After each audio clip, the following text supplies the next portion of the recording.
Howdy everyone, Warsarcy here, and this is Battlefield Bad Company on Xbox 360 in 2023. As with 1943, this is also running via backwards compatibility on Xbox Series X, also available on Game Pass Ultimate / EA Play. And like 1943, this is also due to be delisted within a few days, but doesn't show up in the Game Pass's Leaving Soon page, meaning that it's possible that this will hopefully remain in the library until the server shut down in December. Unlike Battlefield 1943, this game at least has some offline functionality because of a single-player campaign, as well as a physical copy. More of a one-and-done sort of thing in my opinion, but at least it's a pretty good campaign, so the game is still worth holding on to even when the servers shut down. Getting started with the multiplayer, I started off by searching for a ranked lobby. From what I've always seen in the past, between ranked and unranked, people seem to prefer to play ranked, which makes sense because it's just how this game was made to be played in my opinion.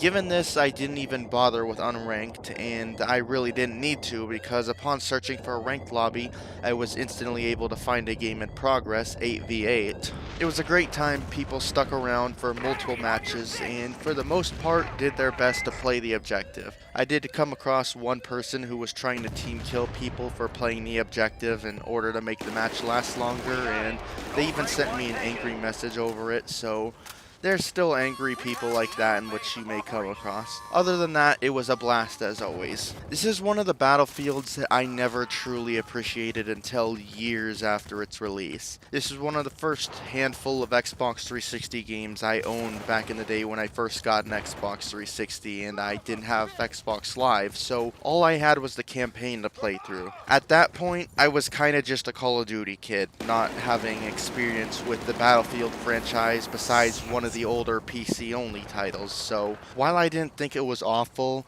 I was just kind of ready to be done with the game and never look back when I finished it. It wasn't until years later when I finally started to give the Battlefield series a real chance and went back with Xbox Live Gold to actually try out the multiplayer that I realized that I really like this game. It's quite different from the more modern era of Battlefield, and it sits nice and snug between the original PC era of games and the now modern era from Battlefield 3 and up. While I still prefer something more modern like Battlefield 4, I've definitely come to appreciate this game a lot more over the years, and honestly wish that I'd have gotten more time with this game before the server shut down. I'm glad I've at least got the rest of the year to continue to enjoy it, which I definitely plan to do, but it's a shame that this game didn't have the server style that games like Battlefield 4 do, where you can just pay to have your own private servers and thus theoretically extend the lifespan of the game indefinitely, so long as there's people willing to pay for it. And like with 1943,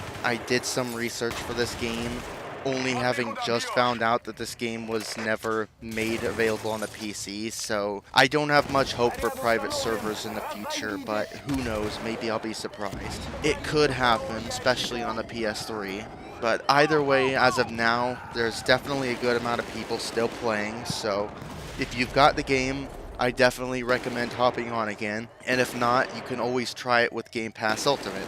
Anyways, that's going to do it for this video. Of course, next up, we'll be looking at Battlefield Bad Company 2. Till then, this is Warsarcy on the Game Clips channel, and I'm out.